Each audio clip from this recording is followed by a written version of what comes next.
I'm ballin', I'll run it up. The only thing that they running is out of luck. Won't settle for nothing but number one. Stay true to the game, boy, you know what's up. So cold with the game, I should be in the league. They doubting the boy, I'ma make them believe. Determined to give them everything they need. Even if I've been breaking bleed, man. All of my life's where I've been on a mission, man. All of my life's where I've been had a vision. I told them my dreams, but they never listened. So I had to stop wishing they had to go get it. And now that I'm up, I seen all haters plummet. And now that I'm ballin', I've been getting buckets. See me and my team, we've been causing a ruckus. Just know I'ma get it. That's the end of the discussion. What's up, guys? Welcome back to The Ruckus with Alex Himes, and today I have a very special guest with me today. I have a very good friend from South Carolina, that's right, ESPN Radio's own, the Shot Doctor, Dwayne Everett. Dwayne, thank you for joining the show, man. How you doing?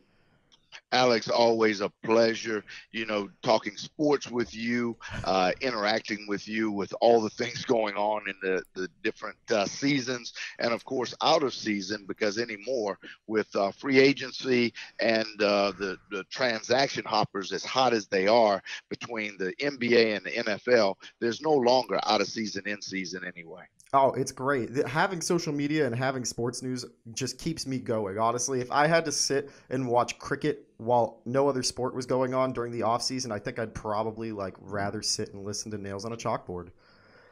Yeah, well, I tell you what, that's why I love from time to time my mothership when they do the right thing with the scheduling. Of course, I am a big PGA guy, so I do get some relief, following the tour a little bit. But I also enjoy when they take this time to, reconnect us with, of course, the major things going on the USTA, as well as I'm pretty comfortable with being connected too. With lacrosse too, so I'm enjoying right now while they have the World Championships going on with lacrosse, and them sneaking a few of those matches in to go with some of our other more Olympic and less covered sports. But yeah, for me, it's still about college football, NFL, NBA, and of course college baseball. And I love my links, so I have to tell you the PGA is so dear to my heart too. Oh, I'm with you, man. The other night, I found myself watching ESPN, watching the SLS, the skateboarding league. I think it's the street skateboarding league. That's what it was. And I've never watched skateboarding before, but I've always found myself on Instagram or any of the social media websites looking at, some of these guys riding their boards and doing some of these crazy tricks. Just the artistry behind it and the talent behind it. There's so much that goes into it. It's like poetry in motion. And I sat there and watched the SLS, and I'm thinking to myself, I've never watched skateboarding for a day in my life, and this is so fun. I sat there for a whole hour watching the entire tournament go down.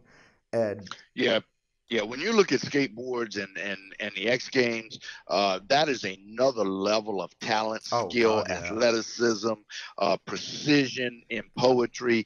It is just amazing what these kids, and they are literally kids, what they are doing.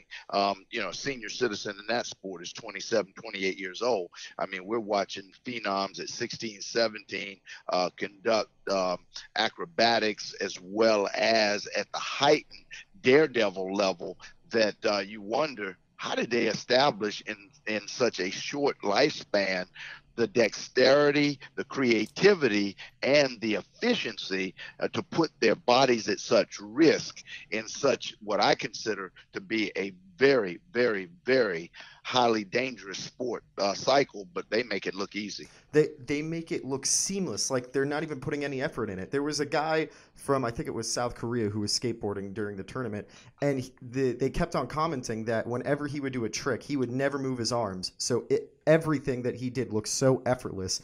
And I found myself looking at it like, he's making it look like it's just an average day. Like there's nothing special about him being there in that moment. Yeah, no question. I am so impressed when I watch that. It's not something I follow, but I am like you. Once I trip across it, it's hard to let it go because it is so captivating as an observer and as someone that appreciates skill sets and talents of others. You can't not consider giving it your viewing opportunity. You may not schedule it, but if you're channel surfing and you catch the event, I'm sure most fans in the world of sports, they will give it their attention. Oh, I completely agree. And this is why, the NBA offseason has gotten everyone's attention at full. LeBron James finally moved. He finally got up and left the Eastern Conference, which none of us, well, I should say not none of us. I think most of us expected it by season's end. But realistically, going back a couple of years, would you ever have thought LeBron James would go to the Western Conference, especially with how stacked it is now? I really thought that, if for me, I always thought LeBron would retire possibly in California, but to make that transition and to bring about the difficulty on his particular legacy, I always felt like he wouldn't accept the challenge to play his regular season in such a highly challengeable a conference. I thought he was comfortable on the East and controlling the East, and then having basically that one series to either dominate or severely compete against the West. He's proven me wrong by going to the West now and taking on a part of Magic Johnson's development or resurgence of this Laker franchise that has been storied for so many decades, that has been in oblivion, from the rest of the league over the last 4 to 5 years. And so for him to take on this was a surprise to me, especially without having a game plan other than himself landing at that venue. I completely agree. I thought that the Lakers would have to make a move to almost not necessarily convince LeBron, because I had a feeling that he would come to the Lakers no matter what, but more or less to show, we're going to make moves for you. I assumed that before the Saturday night, I think it was, the announcement of his signing with the Lakers, or at least, the report that he was intending to, I assumed that they were going to go all out and make a move to try and acquire Kawhi Leonard, just to say, we're all in. This is it. We're going to start now. We want you here, and this is what we're doing to show it to you. But they instead went out and got Lance Stevenson. They re-signed KCP. They got JaVale McGee, and, Rajon Rondo, of all people, whom I'm a major Celtics fan. Don't get me wrong. I love me some Rajon Rondo, and I think he's the only Celtic that could ever pull off being a Celtic, winning a championship, and then going and donning the purple and gold. But to me, that signals that there's something with Lonzo Ball, whether it's they're going to use him in some way, shape, or form to trade and make a move for another guy, maybe it be Kawhi or someone else. But you don't bring in Rajon Rondo, who is an all-star level point guard. Yeah, I said all-star level point guard with his play last season, and someone that is just that good and that ball dominant, unless you have a plan to start him in some capacity. You know what I mean? Yeah, I find it hard to believe that he came to the Lakers without a plan of the ball being placed in his hand. I can't see him playing behind a Lonzo Ball. I don't see that. I don't see that yet in his mentality, based on where he is with his game. And as we saw last year, what he did with the Pelicans in taking on that leadership role in running the offense and assuring that there was an equitable distribution of the basketball, creativity in the transition, and then also still exerting some tremendous defense, in my opinion, on the perimeter, showing that he still has the energy and enthusiasm for being a contender in this game.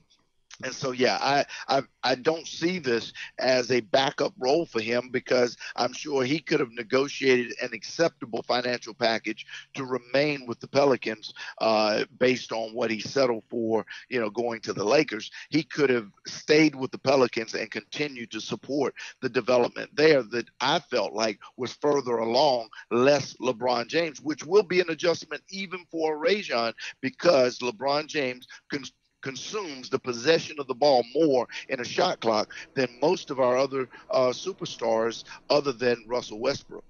I agree with you completely. That's the thing that makes it kind of difficult for me to see, because we've always talked about how LeBron James has never had a pure point guard to kind of play against. Yet here we are. We finally have the pure point guard, who realistically, compared to all other point guards active, I still believe is a pass-first pure point guard to what we used to define a point guard being, what their role was, right? And now we're here and we're suddenly questioning ourselves, how are they going to play together? And I find myself trying to struggle with that because, yes, LeBron James hasn't had a pure point guard. Now he has a guy who can get him the ball in any spot on the court. But in order for Rondo to be efficient, he needs the ball just as LeBron does. LeBron has a shot. Rondo for his career hasn't necessarily had a shot, but, you know, videos are surfacing of him practicing, and he picked up his play last year. But I still don't think that there's still some disconnect is what I'm getting at. You know what I mean? There's a disconnect between having Rondo and LeBron on the court at the same time. Rondo will never be a solid option on the perimeter. That's an easy way to place it. He will never be. Will he be able from time to time? We've seen it. We saw it with the Pelicans in the playoffs. We saw it during regular season. Will he be a guy to be able to shoot from two of his favorite spots, and that is on the baseline, you know, the 14, 15-foot pretty much set shot from those angles, and the one shot from the left side elbow. If you know his tendencies, and I've watched him through the years, those are his favorite locations. After that, as a three-point shooter, I've got to believe that his career has to be under 30%. And so, you know, he's not going to be the perimeter threat. He's always going to have to be, if he's going to be effective on the floor, he's got to be around the ball or in a position to get the ball quickly and attack to the glass, because otherwise he creates a half defender on any side of the floor that he's on, because a defender realizes that they can give up more space against Rondo without the ball and become a partial defender to be able to give help side to wherever the ball is. So for that reason alone, you know, I've got to see how they create that, because to avoid that, you put the ball in Rondo's hands and it forces a defender to be stuck to him. He's going to be on the floor with LeBron a lot of times in LeBron's isolation, and his defender is going to be a half defender guarding space and area that is going to take away, if it's far offside, if it's, you know, if it's opposite ball side, then he's going to be taking away the backside opportunities that you get. And if it's on ball side, he's going to take away both driving lanes and passing lanes. So I'm going to have to see how that matches up and works. Now, otherwise, the other two I think are ideal. I like the JaVale McGee, a very active post player. One that's quick off the floor, has a lot of bounce, runs the floor, catches the ball very quickly, and takes it to the basket when you put it in his hands. Previous teams he's been on have limited that opportunity. LeBron James with ball in hand for him, and with Rajon Rondo, many a times when players forget about McGee, he's going to get a lot of easy baskets. I look for him maybe to be one of the biggest benefactors playing with Rajon and LeBron James. I completely agree with you. I think that JaVale McGee in particular is going to become one of the best lob players in the NBA, solely because he's going to have LeBron James throwing him lobs, and he's going to have Rajon Rondo, who is the best. I don't know about you, but I think that Rajon Rondo still, for me, over the past years, since he was with the Boston Celtics, has been the best passer in the NBA. Best passer I've seen since I started watching the NBA, and with him now on the Lakers, LeBron's going to get a lot of great dunks. He's going to get a lot of great lobs, and JaVale McGee's usage is going to go up like crazy. He's going to be able to play down low, get the dirty work, kind of almost like a mixture of Clint Capella and what Anthony Davis's role with the Pelicans is. Not necessarily the same in the sense that, you know, he's a jump shooter, it can spread the floor, but McGee is that big athletic guy that can go down and do the nitty-gritty work, play great defense, and get you as maybe like 15, 16 points a game with Rondo and LeBron, of course, throwing him lobs and getting him feeding down low.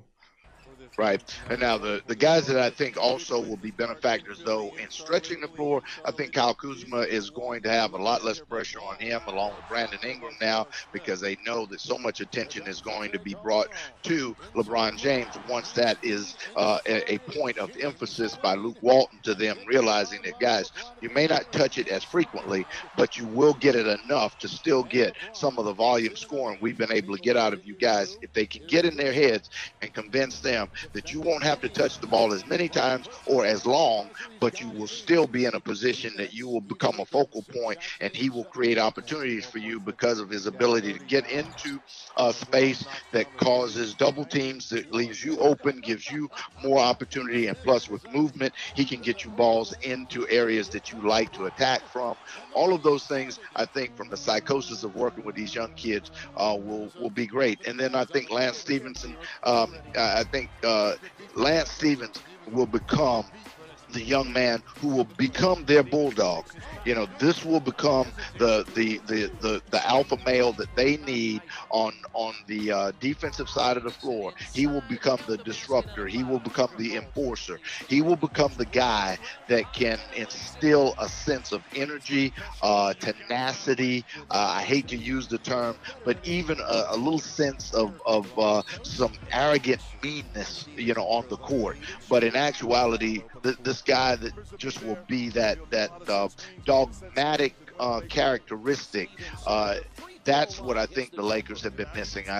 They don't have that bad boy, and in this particular day and time, you need a disruptor to be someone that takes the comfort away from some of these well-oiled machines like the Rockets and the Celtics, and of course the defending champions, the Warriors. Yeah, I agree. I think that Lance Stevenson is going to play basically the same role that Tony Allen did for the Boston Celtics way back when. He'll be the nitty-gritty enforcer on defense and be the benefactor of so many open passes from both LeBron, Rondo, and Lonzo. I mean, this system, I'm very excited to see this Laker team put together on a court and playing a game, because the way it looks right now, there's going to be so many great openings for both Kuzma, Ingram. Like, all these guys are going to be the benefactors of passing from Rondo, Ball, and LeBron that are going to create such great open shots. I feel like the ball movement for this team, even though they're still dealing with rookie, sophomore, and third-year players in Ingram, Hart, Ball,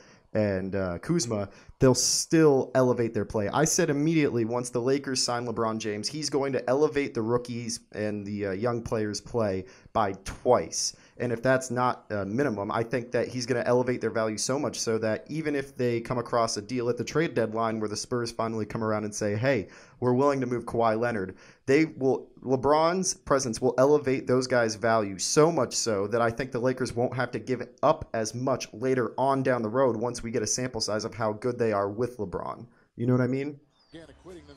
Yeah, and clearly, I think all of that notwithstanding, but you know, one of the biggest challenges is going to be how do they work in, because it's really affecting, you know, where they stand right now. But these last 2 years, they've got to figure out what are they going to do with Lil Ding. Are they going to take the $36 million remaining on his contract, stretch it over the next 5 seasons, you know, and just waive this guy so that they can get more cap space out of it? If they stretch it, of course, they cut the cap hit in half, but they extend it, of course. They could mitigate it later by you know, any contract that he gets picked up with above and beyond a certain amount. But yeah, if he gets to that, but most teams are smart enough, you know, why am I going to pay a player, you know, beyond the threshold of the veteran minimum when I know he's already getting his guaranteed dollars, you know, on the other side? So it's not going to happen. I've not seen it happen yet. There might have been one slip under my contractual nose. But Luol Deng's contract is very interesting to me, and how they clear that space, because that can determine how they close this roster out with possibly one more key player of the few guys that are still available, or if they make some movement of assets, you know, out here that causes them to have to pay certain people a salary that puts them into a different cap space. But right now it's going to be interesting, but I really think that they are probably in a position well enough with what they seemingly have put together already, that this team is prepared to play in the 4 or 5 slot of the Western Conference right now. And depending on how well this team will mature with LeBron, and we'll get a chance to see just how much he makes the team better. I think that's a controversial discussion you and I and many others we've had on SportsMe on the national interaction of debating and battling.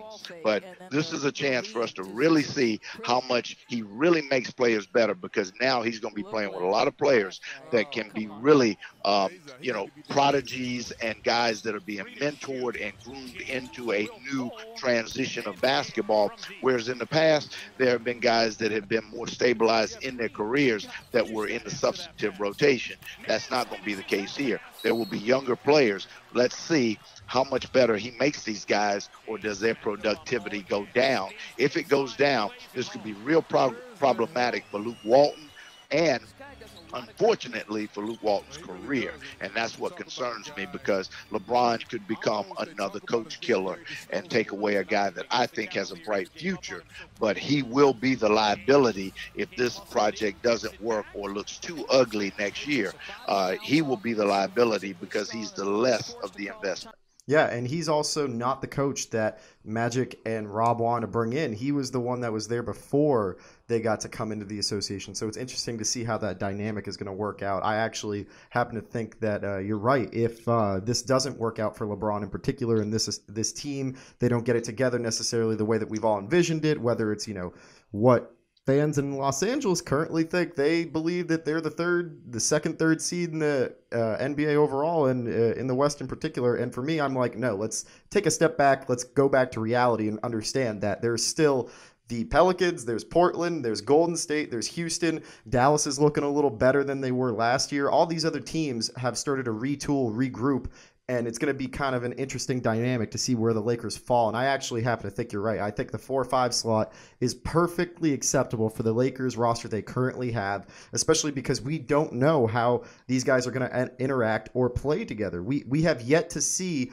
the sample size. And until we get to, preseason, where we can kind of get at least an idea of where things are going toward, we won't be able to judge it accurately enough. But the one part of this entire thing that I love is it brings back the best rivalry in all of sports. Now the Celtics, with Kyrie Irving leading the way and 100% assumed and proven to be the Eastern Conference champions for the next couple of years, sorry Philadelphia, versus LeBron James and the Los Angeles Lakers, who are aiming to get out of the busy and loaded and packed Western Conference. This has made me so happy because the NBA is at its best when both teams are in the playoffs, in the playoff hunt, and also between, the 1, 2, and 3 seeds in the NBA. It just makes it that much more fun and interesting. It gets everyone involved. Yeah, I think for the state of the NBA, if in fact we can get the most modern of decades franchise back into its contending end, which I believe they will. I really do think that they'll take care of business down there. RC and Coach Popovich, they'll take care of business down in San Antonio in some way.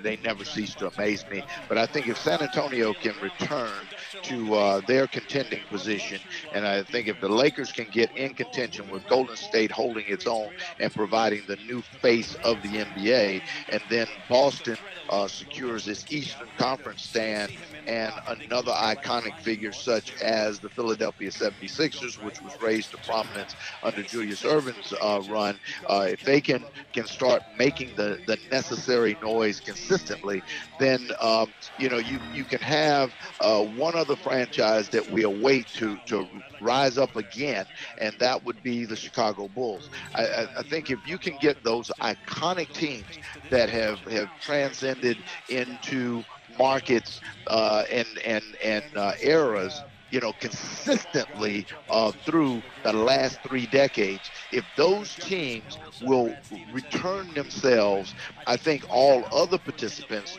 the Houston Rockets, which have always been in and out, the Portland Trail Blazers have been in and out, Toronto has flirted but never been there, of course Miami established a short stint under Dwayne Wade. Then they returned to some semblance of glory with LeBron James, Bosh, and Wade. And so if they will fall into suit, and if we can get just 5 teams on the East to be talked about consistently, and then return a consistent 5 teams with Boston and LA as the big focal points, I think you can return the NBA to a level of real sustained glory, rather than just the social media icon that it has become. Because quite frankly, the league itself is not that great when it boils down to real consistent competitive basketball. It is too easy to predict the outcome of each year, which is not good in basketball. Yeah, no, I completely agree. The fact that we were able to predict that the Warriors were going to win last year, no matter what LeBron James did, says it all by itself. And the fact that Kevin Durant joined the Warriors only makes it that much more difficult to do this. But I think the NBA, for the Eastern Conference, because everyone gives the Eastern Conference crap about how it's not necessarily the most competitive, but now we got to recognize we have the Milwaukee Bucks who have Giannis, who are going to be good because that man is going to be an MVP of the league at one point. The Wizards still have Wall and Beal. Toronto, although they're probably going to try and switch things up, they're still competitive to a high degree. Philadelphia, I mean, they're on the come up. Like there's not much to be said about how they're going to be good for years to come. And the Celtics, come on, man. Those are the Eastern Conference champions no matter what goes on this season. So I think right now the NBA, for the Eastern Conference in particular, it's still on the come up. People are young. We're about to see a lot of young players start getting more time and availability, like Mo Bamba now that he's with the Orlando Magic. It'll be interesting to see the dynamic between him and Aaron Gordon. It'll be interesting to see how all these guys start slowly developing and if they take that next leap, or if they're rookies, they start doing what Donovan Mitchell did last year, which was take the NBA by storm, be a surprise, give us something to cheer for. You know, that was such a great feel-good story and a great narrative for the NBA. Yeah, and really, if we want to see the good competitive aspect, it would be really nice to see maybe if the East could implode upon itself as the West did, because last year, if you realize, the West the West ate each other. You know, they ate their young and they ate themselves. And at the end of the day, you know, the Western Conference only had 2 teams above 50 wins last year, which were obviously the 58 wins with the Warriors, and I guess what they finished with 63. Was it 63? I think it was, or 67. 67. With 67 with the Houston Rockets. And so that was it. Everyone else was 49, 48, 47, 46. But on the Eastern side, you had 4 or 5 teams with 50 wins or more, but then there was a great separation after that. Yep. It's nice when, you know, the league is imploding upon itself, you know, or the divisions or conferences are imploding upon themselves, where it is so competitive that you possibly only have 1 or 2 front runners, but you have the next tier of teams that are prepared on any given night to upset those groups, and given, you know, the teams can be 1 injury away, which we have seen. Houston was basically 1 less injury away from unseating possibly the Warriors.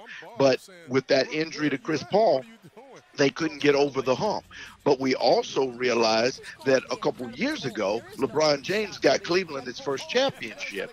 You know, and a lot of that had to do with a gimped up Steph Curry, who probably was never 100%, but all of that comes with sports, because LeBron and them had to play, you know, 2 previous periods, they had to play without Kyrie and without Kevin Love. So you never know those outcomes. So that's why it's so important to have your teams so competitive and with a level of some potential depth, you know, productive depth, that with or without those players, you remain competitive, and whoever can stay the course, stay the healthiest, and be in the right position at the right time. And I think, you know, we're heading in that direction, but, you know, I would like to see some of the format change. And I think one of our problems that hurts the bottom tier of the league is that we continue to have to draft too many young players and leave too many sustained, matured players out to the free agent market or European basketball.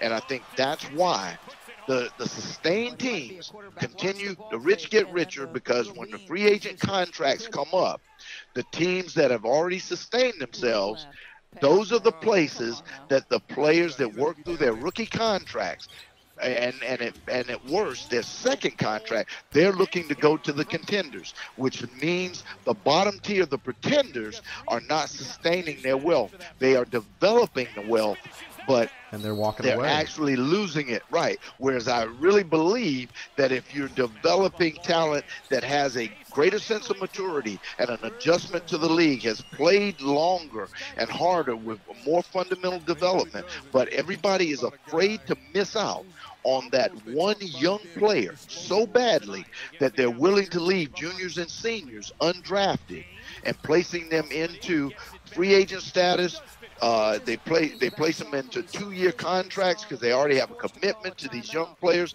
on guaranteed contracts. These guys get opportunities overseas and they get locked out of sight, out of mind. I think we're missing some of the mature development of the league by chasing some of our great youth that I think need a couple of years.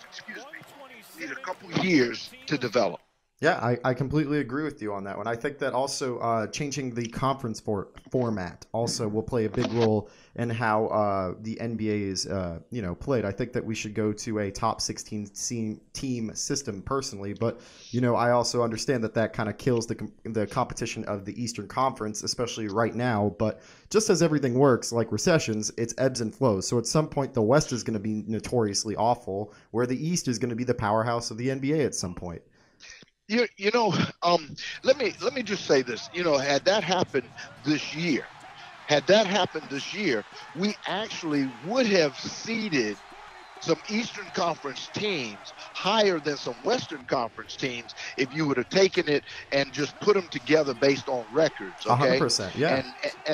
And you would have actually seeded some Eastern Conference teams higher than some Western Conference teams that were probably better than the Eastern Conference teams, but because they were playing in the West, they sustained some extra losses playing extra games against Houston and against Anthony Davis. The Pelicans, matchups didn't work well for them. Different things happen, but at the end of the day, you might not have been getting the best teams seated at the higher level anyway. That's the reason why I say, until you can really understand what the real competitive balance is, are we really talking about it? Because I even heard someone say the possibility, you may have read this too, or listened to it, some press conferences where they were even talking about the possibilities of seeding the top records first, and when they get down to the Final Four, then reseeding them based on, reseeding them based on the performance of the year that each of them had. Yeah. I would have a real problem with that, because now you're taking it away from the competitive flow of millionaire athletes. This is not amateur hour where we're looking at college football with its already subjective and objective selection committee, where it is still controversial whether or not those people that go into that room have utilized the right observation of games and performances to determine who's 1, 2, 3, and 4. Well, to do the same thing with the NBA with professional athletes, I'm not certain that there is anyone qualified to sit there and determine that the Final Four teams, which ones should be seeded 1 and 2 versus 3 and 4, based on everything that those guys have accomplished through the course of the year. To do that at a pro sport level, to seed professional teams, based on someone's eye test, I think would be very damaging to a game that has so much money in it and now is tied to legalized gambling. I think you create one heck of a controversy, and I think you start to really challenge. I hear people always say, well, the league, the league arranged this, or they blame it on calls and different things. You get something in the seating, and you think the fan bases have considered conspiracy theory. Let them start seeding basketball teams and see what the different markets and how people feel about their geographical team being seeded lower than another group. I think you're opening a can of worms, in my opinion.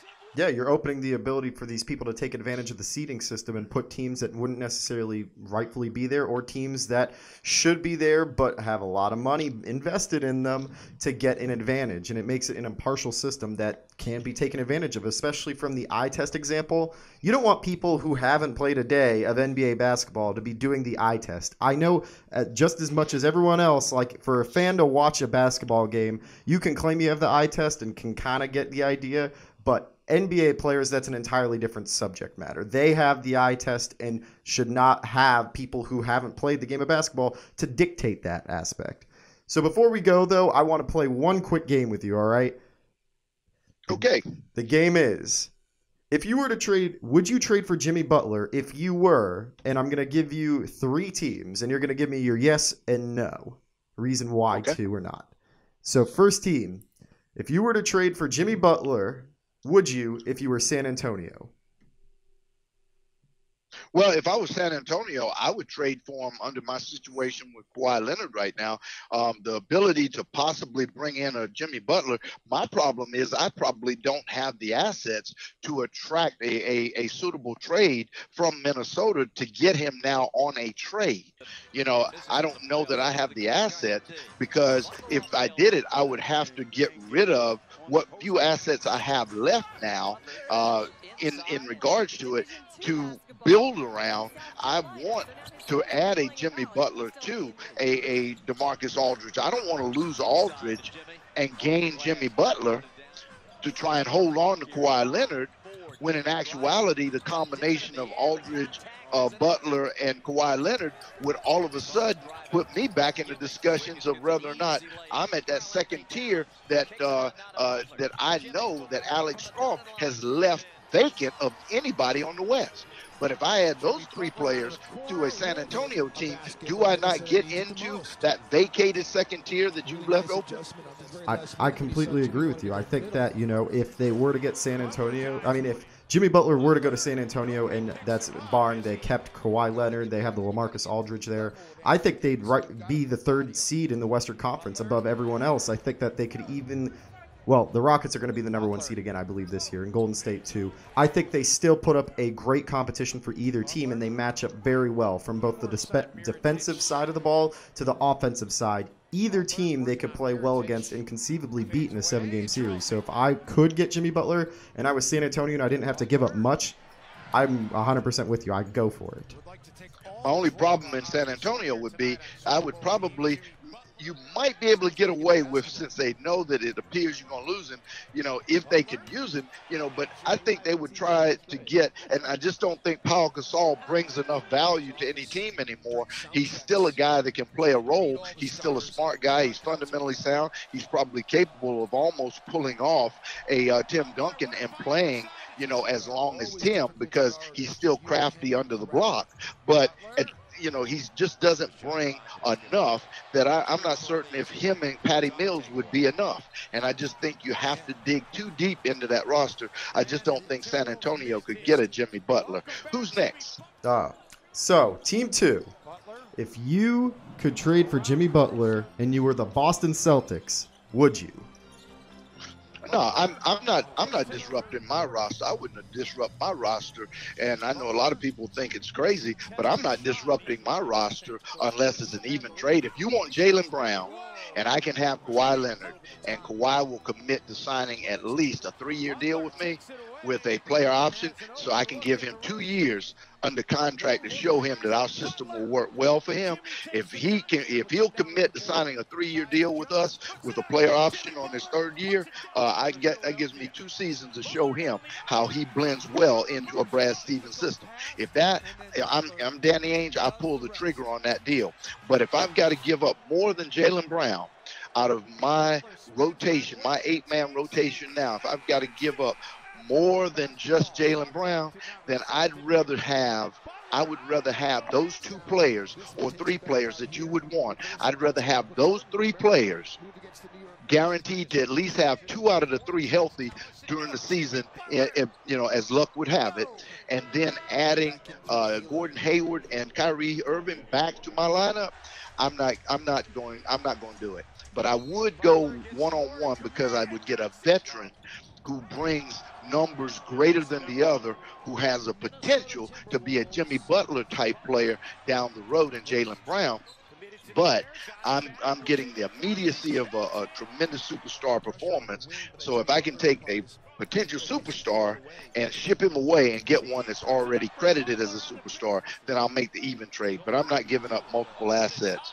It's not going to happen. Yeah, see, this is something that we actually discussed on SportsMe yesterday. My thing is that Jaylen Brown is basically Jimmy Butler, but a younger version. He has yet to crack his potential, his ceiling. Why would I want to trade away Jaylen Brown for Jimmy Butler when in all honesty, if I take on Jimmy Butler, I'm banking on the fact that next offseason, he'll re-sign with us. He's in the similar situation with Kawhi. You know, if you trade for a guy, you got to bank on the fact that he's going to re-sign. So why would I give up someone who is a younger version of the guy who has yet to crack his full potential, that is on a rookie deal, who started for us last season and is guaranteed to start for us again this season? Like, it doesn't make sense to me.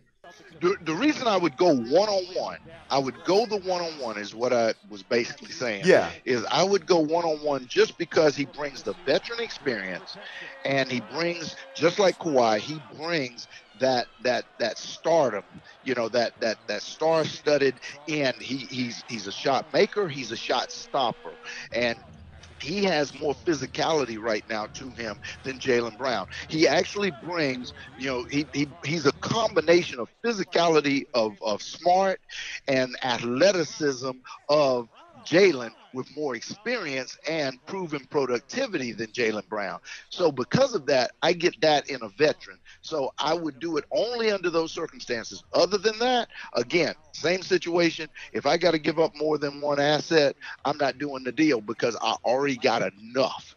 I got enough in what I have.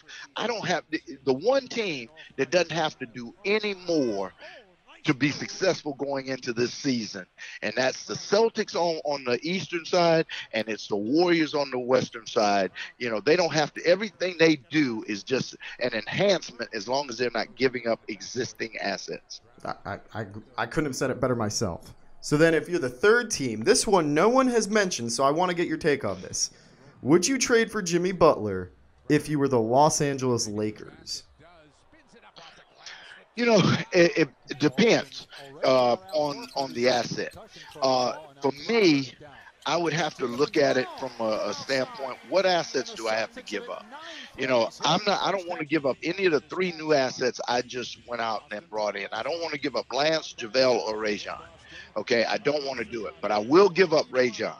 If I had to do it, if Rajon was one of those assets, but I would want to give you Mo Wagner, for example. I don't know that you would want him, but I would want to give you Mo Wagner. You're a team that, because if you're getting rid of Jimmy Butler, and you based on the coaching staff you have, Wagner would be actually a suitable guy to fit into that system, quite frankly, from a defensive standpoint and from a half-court offensive standpoint. So Mo Wagner would fit up there. If I would give up my young draft pick in Mo Wagner, and if I had to give up Rajon Rondo, I would probably do that, because I've got LeBron James, who's really going to be my point forward anyway. When it's all said and done, that's a lot less for me to try and think through with Lonzo Ball. Now, if I can get rid of Lonzo, I might even do that, because not only getting rid of Lonzo, I'm getting rid of $7 or $8 million over the next couple of years, and actually I think it's like $11 million 3 years from now. So, you know, I can do without him, because he's not going to set the league on fire. All right, he will be a serviceable guy, but let's face it, Lonzo Ball is not a future superstar. He's just going to be potentially another good point guard to come through our midst over the years, and we'll see many of others come along that will overshadow everything except his father. His father will continue to be, you know, the loudmouth pants of the league. But at the end of the day, that's probably that's a tough one. But if I could get away with a couple future protected draft picks, Rajon Rondo, and maybe giving up this year's pick of Mo Wagner, I would probably do the deal. But I'm trying to keep the three new assets I brought in. I want to keep Kuzma. I want to keep Ingram. I want to keep Kentavious Caldwell-Pope. I'm not looking to get rid of those guys. Those are guys that are shot makers for me that I need.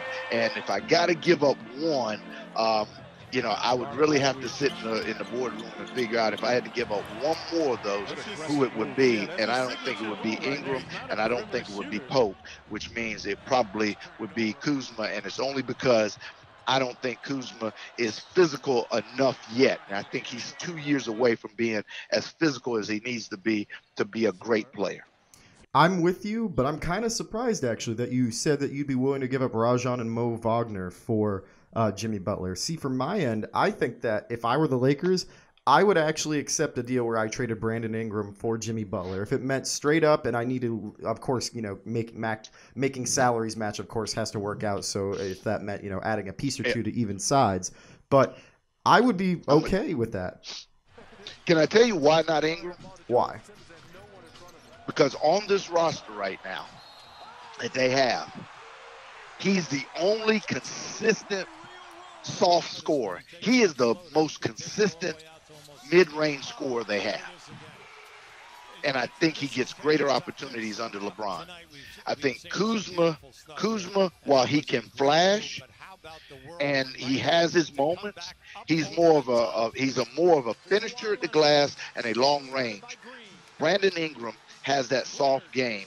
He has the ability to score in that soft space that tends to be open when LeBron has the basketball, and that was one of the problems that he had at Cleveland. He didn't have someone like Chris Bosh that he had in Miami that could score at the 10, 12, foot range in those soft areas that he had created shifts in defense. He didn't have those guys that could pull up right there and knock those shots down. Everybody was either long range or they were under the basket. And if you think about it, that was their biggest Achilles heel, is that they couldn't score in the soft spots offensively. They either had to be hot on the perimeter or they had to be out in transition, or LeBron James had to just be scoring at volume lengths for them to really be successful. Brandon Ingram brings that middle game into play, and that's the part of the floor that a lot of people overlook a lot of times. And you see that with Kevin Durant. Kevin Durant is a mid-range guy that can score consistently in the mid-range, for a team, and you see that happening frequently. And then when they end up going to the bench, you've seen what happens when they bring Livingston off the bench, and what Sean Livingston does. He just eats teams apart with that mid-range game, because you're so concerned with the perimeter and you're so concerned when they're either driving to the basket or when Draymond Green is posting up. You tend to overlook that soft spot, and Sean Livingston and KD bring that. Brandon Ingram brings that to their game as well. That's the only reason I don't want to get rid of Ingram, is because of that soft area that he can score from. You know what? It doesn't happen often, especially when I'm doing a live show. But I got to tell you, you know what? You've actually convinced me. I would much rather keep Brandon Ingram. But that does lead me to my point then, that if I'm not willing to give up Ingram, I'd be willing to give up either Kuzma or Ingram. So I'm going to have to go with I'd be willing to give up Kuzma on the notion that I would get Jimmy Butler. But also that's such a lopsided deal. I don't think Minnesota would pull that one. Yeah, for me, I can tell you, I just think that that either way, I mean, that's not a bad deal either. If for example you could pull the same asset shift, because now I would give up Brandon Ingram. I would give up Brandon Ingram if I could get Kawhi and give up Lonzo and Kawhi and Mo Wagner. I would give up those three to get Kawhi if, in fact, the Spurs would make that trade. But it's the Lakers in the West, and they're not going to do it. But I would give up those three assets. I wouldn't give you any draft picks, though. I'd give you those three players. But then after that, I'm not giving you any draft picks if you're going to take my solid assets, mainly because you're already in a pickle anyway. You're going to lose Kawhi under some circumstance. You're going to take a lesser deal to the East. You're going to retain him this year, and he plays half-ass for you, or he, whatever the case is. But at the end of the year, you're going to lose him in an unrestricted area where you have no say-so in the matter unless you take it to mid-season and you try to pull something off then. But any team trading with them right now on the West, is not in a great position to not have to give up a lot of assets. People on the Eastern side, they can toy with them because they know they got to make some kind of deal, or they've got to take one heck of a risk, and pull something off that's going to make him happy and maybe change his mind next year. Somehow, I just don't think that's going to happen. I agree with you. I think that the Spurs are also kind of shooting themselves in the foot by not moving Kawhi now as opposed to moving him later. I think that the closer they get to the trade deadline, There's more of a sense of urgency to acquire assets for this guy. And if we're talking strictly about the Lakers like we did, the Lakers, once they have LeBron James on the roster and we get a half season to see how these young players play with them, their value is going to go up like a rocket ship because of how much of an impact he has on them and the team. So if the Spurs return to them and say, hey, you know that offer that you gave us, Alonzo, Kuzma, Wagner, and maybe one pick for Kawhi, we're down to do that. The Lakers can look at them and laugh and say, ha, we would have done that 6 months ago before we saw any of this happen. Now you can have Kuzma and a pick, and that's it. Right, exactly. I think the more time elapses, the more leverage that the teams that they're now going to try and go back to are going to play a game with them because they can. Because let's face it, the desperation of acquiring any asset right now is going to diminish as the summer starts to get away. You start to believe more in what you're going to ride out for this year and then play into next year. And so and you're going to realize the desperation of the team that has that major asset.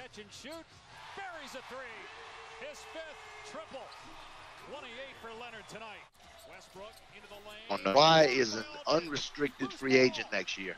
So you only hold the cards to him this year, and even then, you don't know what you're riding with. And unless you're just taking the approach that you're just going to sour grape the Western Conference and you're going to sour grape the desires and interests of Kawhi. But I have heard that Kawhi's level of interest is not to go to the Lakers now that LeBron is there, because it takes away for what he was envisioning him going to a major franchise in another market to be, because I don't think he viewed himself as being Robin in the Batman-Robin era, and so ultimately the LA deal for him now appears to be probably the Clippers and not the Lakers, because he's not looking to be at a location where someone else is controlling the destiny of the team. I don't think that's a place he wants to go. And if those reports are correct, and I don't hear a lot of people coming out refuting them with anything other than that, I don't see the Lakers as being a Kawhi venue any longer anyway, but I do see it as more of that Jimmy Butler discussion that you created that got us into this area initially. Yeah, I think that I think Kawhi is more likely to go to the Clippers now, just as you brought up, in which for the first time I can actually ever say, the one time the Lakers are going to miss out on a free agent or trade, period, might actually be because it's going to the Clippers, which is still baffling to me because it took the league stepping in and stopping the Chris Paul trade to the Lakers to enforce a trade to the Clippers and basically make them decent. And here we are again, and for the first time in I don't know how many years, my entire life that I've been alive, I'm seeing basically someone control their own destiny and willingly say, yeah, I don't want to go to the Lakers, I want to go to the Clippers. That just doesn't compute to me. Which tells you that if in fact LA is the place, it's more that his mind is more on the venue than it is on the actual system that's in place right now, or our iconic status of the franchise, as much as that meant something to LeBron, I think, going there. Whereas I think for Kawhi, the venue geographically was about LA, and the fortunes of having two franchises there makes that still a possibility for him in some scenario, if not this year, definitely next year. But again, we'll wait and see. I think it might be a great place for him at the Clippers now that Doc's son is gone, because I really think that was a cancer for that franchise. I really do. I completely agree. I think that of all the years I've really respected Doc Rivers, I thought that was probably the worst move, and especially for you to make the move as the president of basketball operations and the coach. The selfishness and the personal interest and the vicarious nature of it was so transparent that I think it permeated throughout that team, and a team that was really on the rise at the time. And then the force feeding of placing him into, substantive roles early on when his game was still developing. And in some instances, I think cost them leads in some games, cost them momentum in certain games. And ultimately, I can never predict whether that decided the loss or the win in a game. But I think there were many a time that in games they lost, I think players sat back and said, you know what? I like Doc. I think Doc's a great coach, but I think he's influenced by the nepotism of this relationship, and between their camps and them and players talking amongst themselves, I think there was a cancer there. I really do. We never heard a lot about it. We did hear some friction early, but just the state of play there, the dynamic changed once Austin joined that roster. Yeah, no, I completely agree. I think that when you get, because we had never seen a father-son combo in the NBA. I mean, we have yet to see the LeBron James Jr. and LeBron James combo, which we at some point will. But from a coaching and president of basketball operations, general manager perspective, as well as, him being your player, whenever that happens, it didn't matter who it was going to be. And no matter how ridiculous the trade was to acquire his pick or acquire him from, I think it was New Orleans, correct? Yeah, I believe it was New Orleans. Yeah. No matter the situation, we were all going to look at it with judgmental vision and realize, you didn't trade much for him, but you still got your son, and you're giving him substantive amounts of time in games where realistically he had no business being a part of. Yeah, so. He eventually developed, into the player. I think, they traded the player that Doc always hoped he would become. Agreed. But at the expense, in my opinion, of the run that the Clippers could have had. And I think without that, I'm not certain if Houston gets CP3. Some of the things that transpired there, I really believe, because at one point, CP3 and Doc Rivers, they were so on the same page that you weren't certain if that wasn't contact paper, that the two of them were on. They were truly synchronized in as far as coach and extension of the coach on the floor. Yeah, no, he got the point guard he always wanted, Right, and that seemed to deteriorate, once Austin got there, and then I think it permeated throughout, and from there we saw a lot of movement, we saw a lot of inconsistent play, and we saw things way out of character for Doc Rivers. And let's face it, he's a very emotional, family-oriented guy. I know that when Austin was at Duke, I remember how, he would make efforts. I mean, he literally would be at a Duke game and then meet the team somewhere else. Yeah. But he was making Duke games in a lot of instances while on off nights while the team was traveling. He wasn't traveling with the team. He was going there. So, and that's commendable. Hey, that's great to see a father do it. I mean, Jack Nicklaus talked about that all the time, how important, his career was in developing it. But the one thing he never did, and he made enough money to be able to do it. And that was that he didn't miss the big events, and sometimes not even the big events, the sporting events, baseball games, basketball games, and even sometimes extracurricular things, that were being held at the schools, superlative award banquets.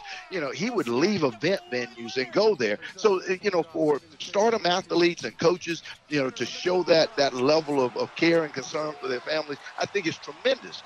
But it reaches a point, though, that once they get to your level of the game, at the professional level, you have to be really careful with the nepotism. We've seen it work very well at the college level, but we're talking about collegiate guys. We're talking about scholarships and not them making a living at it. And in most cases, the coach's son has always been a player deserving of, the consistency of amount of time spent playing, or if he wasn't, the coach was smart enough to have him on the back of the bench and playing where he deserved to be. And we've seen the coaches who have done that. And some have, some have had their sons where they were substantive role players, and then we've seen some where they played the role where their talent was. But at the professional level, once you spend money on a guy, you got to justify spending the money, and then you've got to play him. But I think in Doc Rivers' end, he tried to further develop or felt he could further enhance and develop his son's career.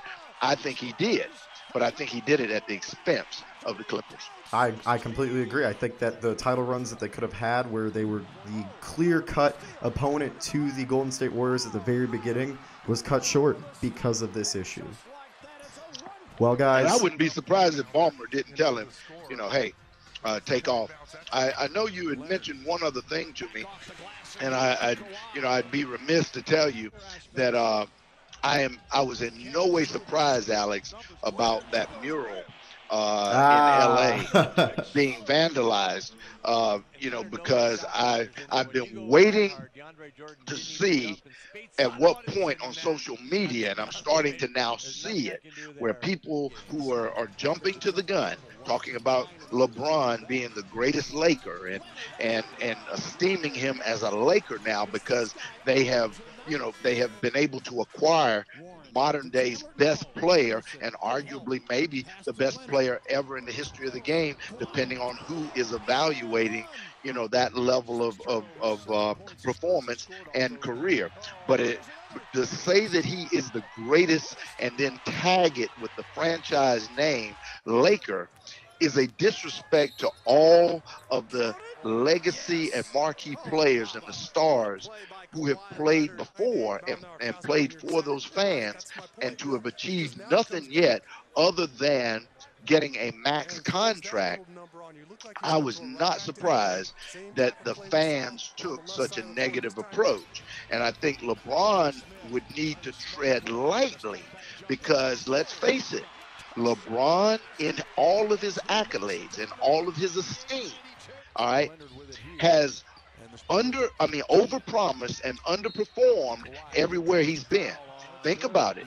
When he went to Cleveland, the first time he said he was going to deliver a championship or two. Yep. He didn't do it, and he left, and they went berserk. He went to Miami, and he grandstanded that into saying that they were going to win not one, not two, not three, not four. And remember, they grandstanded that to sort of imply that they will win 5 or 6 championships in Miami. And in 4 years, they won 2. Then when he went back home, he said that he was returning home, and that's where he wanted to be, and that he wanted to be there and play for Cleveland and bring championships there and end his career there. He won 1 championship and started getting itchy feet. And when it didn't work out for him, he started hedging his bet and leaving inference he was coming back, for the final run of his career to be back home. But when he could only eke out 1 championship with players that in a lot of instances he helped manipulate sustaining those players. J.R. Smith's contract, Tristan Thompson's contract, getting Love over and not keeping Andrew Wiggins, deciding he had to have a Love over Wiggins to get it done, all of that. He orchestrated that stuff while Kyrie was already there, just needing a little more help with what he had going on. So he did all that. They only mustered 1. Kyrie got out of town. Didn't want to play with him anymore. He could not lead them to another. And now he's vacated the city. The city was nicer this time, but now he goes to L.A. And if you notice, he's learned one thing. He's made no promises to deliver anything. He's kept very quiet in a smart way to do it, too. I mean, you have to. Finally. I mean, you would think after, 3 times you'd learn your lesson, especially after the first. I mean, when it comes to LeBron, when he went back to Cleveland the second time, to be fair, I mean, trust me, I'm not a LeBron James sympathizer. I'm a Boston Celtics fan. I've already had to watch this man steamroll us a couple of times, but he did say he was coming back to deliver a championship to Cleveland, which he did. Now that he's in Los Angeles, I think it's very wise of him using this word selection, which has been nothing at all. Keep quiet. Just announce that you're coming to Los Angeles, the deal details, and that's it. And in regards to the mural, honestly, I think the mistake was saying King of LA because, look, we just got done watching the King of LA, whom was Kobe Bryant, just retire. Not even 2 years now. So still a little bit of sensitivity about that. And you're coming into this town, and as you said, all you've done, you haven't delivered a championship. You haven't brought a bunch of big-name players. You haven't done anything. All you've done is sign a 4-year, $154 million deal. And until he does deliver something, and that can't be anything less than a championship because it's the Lakers organization. This isn't the Toronto Raptors. This isn't, the Charlotte Bobcats, the Charlotte Hornets, the Orlando Magic.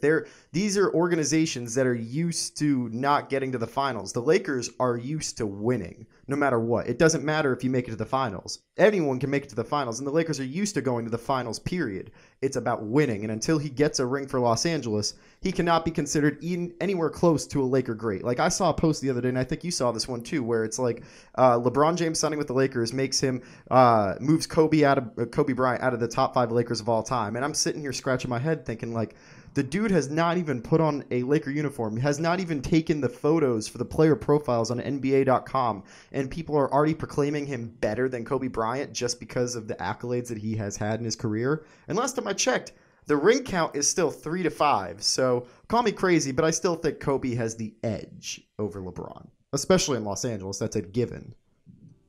Yeah, there's no question, and it was a torch that was taken because Magic had assumed that role for so many years, and Kobe took it, and Kobe played there for 17 seasons. So, and he established and accomplished much in those 17 seasons. And you don't just erase, that which has, basically pleased and satisfied and entertained and excited and stimulated a fan base. You don't just, with a signing of a contract of a guy who is on the back end of his career, we have not seen LeBron James yet sustain any real severe injury or any challenge, with his health that has caused him to basically play a very diluted season. And he's at that stage of life where it won't take much.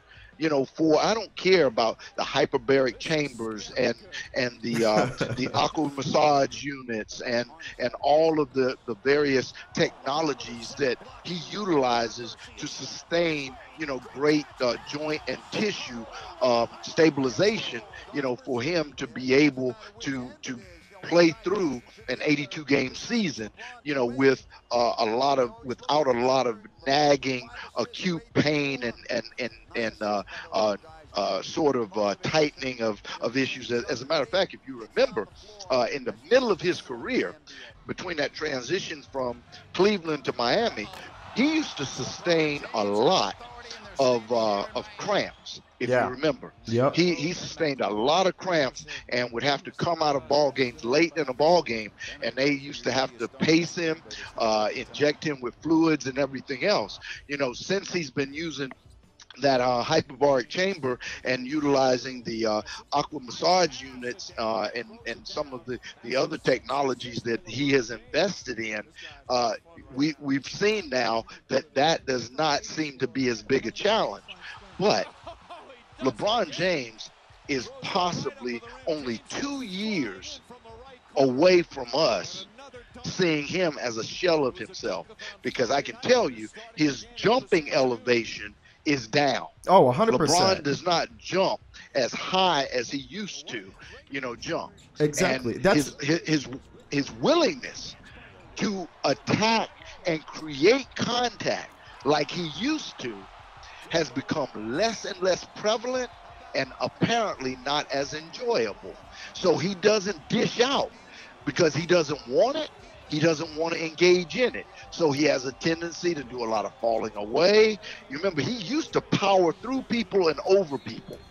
Now he does a lot of finesse maneuvering, and out of that comes a lot of times shots that do not have the same precision and effect night in, night out. So again, you heard it on your show that I'm saying I think you only got 2 good years. People say 4 to 5. I think you got 2 good years of real productivity from LeBron James before he starts to become a shell of himself. I'm 100% with you. I said it to people last season. I said, look at how he used to jump when he was in Miami versus where he is now. There is a clear, distinct difference in how high he is jumping. And also the biggest thing that I point out to people is defense. In Miami, you would see him glued to guys, at least more so than he is now. LeBron has never been the biggest defensive player, don't get me wrong. But if you watch highlights of him last season and the season before, the guy willingly steps away from people, does not play help defense, and then right after plays break down and, someone gets an easy layup, he'll be the first guy to look at other players that are playing defense and look at them like they're crazy and say, what the heck was that? It's interesting to see the dynamic, and especially that's how it set up Tristan Thompson's big paydays, because Tristan Thompson was such a big defensive help and an offensive stud that year that they won the title that he got paid so much money. And here we are again seeing it last season where, LeBron James went into the season, was playing, Tristan Thompson's productivity and usage dropped dramatically, and we can see that there's a complete relation with how LeBron plays defense and how much defense he plays, and Tristan Thompson's value as well as J.R. Smith's value. All those guys' values go down dramatically when LeBron doesn't play defense, and forces those guys to overexert themselves on the defensive side and then have to go play offense, which they couldn't do. And they're not committed to it. So at the end of the day, what you will find a lot of times, because those were not players that were – J.R. Smith has never been committed to defense. He's been committed to scoring the basketball, and the more he scores, the more stimulated he gets to play defense because he's energized, because he's doing the thing he likes the most. But when he's not scoring or he's not getting the shots, then he also goes passive aggressive on the defensive side of the floor, thus getting you half of a paycheck, but you're paying the whole check, but you're only getting half of a paycheck's worth out of him. And the same thing with Tristan Thompson. Tristan Thompson, if he's not involved early in successfully getting offensive stickbacks or being given an opportunity to score early, since he's become a $16 million rebounder, he has become a guy that has become very temperamental too. And so you have wasted space and about $28 million between the two of them on an annual basis. You don't know what you get. And then LeBron James, he gets touched on the head a little bit, but it's more about the missed shot than it is being touched on the head. To get out of playing defense, a lot of times he spends, and I say this, cautiously when I say to get out of playing defense, he spends 3, 4, 5 seconds of the shot clock in transition going back the other way, talking to the officials about the call that he thought they should have made. Well, that's a defensive liability in itself, and he does that at least 6 to 8 times a ball game, and that can be tremendous when you're playing against top-notch competition, because it doesn't take but 6 or 8 possessions to take a 3-point lead to a 15, 16-point lead, and you never recover. I completely agree with you, man. I'm with you. So, Dwayne, we got to end this a little bit early. I'm so sorry to do this, but it's been great talking to you, man. I appreciate you coming on to my show. I'd love to have you back again. There's a reason why he's called The Shot Doctor, ladies and gentlemen. This is Dwayne Everett, The Shot Doctor from ESPN Radio in South Carolina. My man, I look forward to talking to you again about some NBA, NFL, anything crazy in the sports world regardless. All right, thanks a lot, Alex. Enjoy being on the show with you. I appreciate it very much, man. Have a good one. No, I'm going to get it. That's in the discussion.